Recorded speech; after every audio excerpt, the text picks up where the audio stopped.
If you're watching this video, you're probably a big Sony fan and probably a big Xperia fan. Make sure you're subbed if that is the case. I'm a little bit worried because LG, at the time they decided to get out the industry in terms of smartphone sales, were the third biggest brand in the US with 11% market share, 2% market share globally, which is a 23 million units per year they were shifting at the point they decided to get out of the industry. Now, when we look at Sony's numbers right now, well, let's just say we're looking at well under 1%. I mean, the numbers are, maybe 600,000 up to potentially 1 million per quarter this year, I would guess. But I mean, we are talking a fraction of 1%. Is Xperia safe? Will they survive? Let's find out. First of all, let's look at what LG got wrong and then what they got right. And what you'll see when we look at Sony straight after that is the similarities, the parallels are kind of uncanny. So let's look at what LG got wrong, first of all. I think the first thing I want to say here is the updates, the software support. It was pretty rubbish. I mean, it was really bad, actually. And because of the sort of general lack of consistency, they were always jumping around sort of, at one point they were really into the whole modular idea. And then like within a year that was out the window, completely done with. There was a lack of consistency, a lack of strategy as far as I can tell. And the losses, I mean, this is the key here. I talked about the sales they were doing. The losses amounted to, would you believe this? 4.5 billion within 6 years. Okay, so that makes sense. You've got to get out at that point. And the other thing is, in terms of the marketing generally, I got to level with you. I think some of those names are not great, like really not great. You see what I mean? Thin, cute, lots of words, too many words. But let's look at what LG did right. Innovation, creativity. It was an environment clearly where people could come up with wacky ideas and they were given the freedom to make it a reality. And a lot of that innovation has been a critical part of the evolution of smartphones in general. Capacitive touchscreen, there's something. Every smartphone has that. And of course, double tap, they were the first. Lots of innovation with the cameras as well. The first to have more than one camera. The first to give us ultra wide here on a smartphone. And the first with all 3 lenses here on the back. I mean, this is impressive. And here's another thing, the 18:9 aspect ratio, that kind of taller, slimmer look, which, hey, we're going to get onto Sony in a second, but Sony's obviously run with that. In fact, let's talk about Sony now. So let's look at what Sony does wrong, and it's very, very similar, I think, to LG here. Let's talk about the marketing, the consistency. We've gone through quite a few names. Like, look at this, all these names. That one, what's this? That's Bob the Bonsai. What about that? You see what I mean? Now, I love Sony and I love Xperia phones. That's why I do this channel. I didn't do it to make millions of dollars. It's for fun.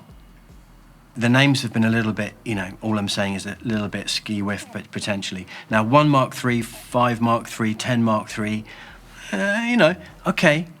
The 1, 5, 10 thing, the Mark III thing I'm totally fine with because, of course, it makes perfect sense. It mirrors the kind of alpha mirrorless camera setup. That's cool. But it was a shame that the compact name got dropped because Sony was just, like when you thought of compact Android phones, they were the guys. Now, the compact name is missing, and I would argue that it's certainly borderline, isn't it, as to whether or not the 5 Mark III is a compact.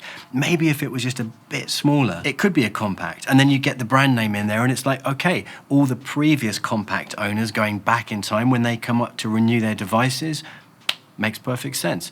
So that consistency, the lack of consistency, I would argue is a problem here with Xperia devices too. But there's a lot of similarity here with Sony and LG when it comes to innovation.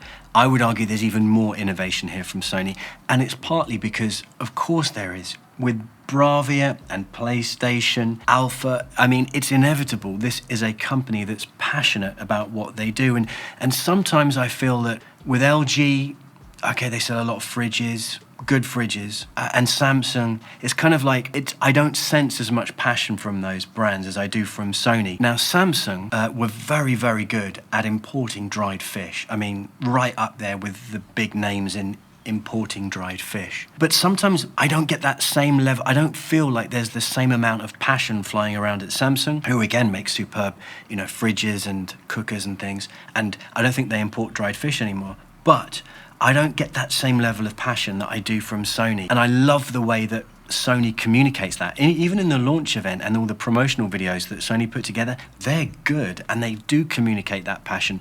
And if you care about Alpha brand, or if you care about photography in general, or music, and in fact, let's talk about music. I didn't mention this, I should have done. With LG, music lovers were very fond of the, audiophiles, I guess is the best way to put it. Very fond of the LG V series. The DAC, the quad DAC, absolutely superb. Now, Sony isn't quite there, really. I mean, in terms of lossless, it's still technically not lossless what Sony's doing. It's very, very close.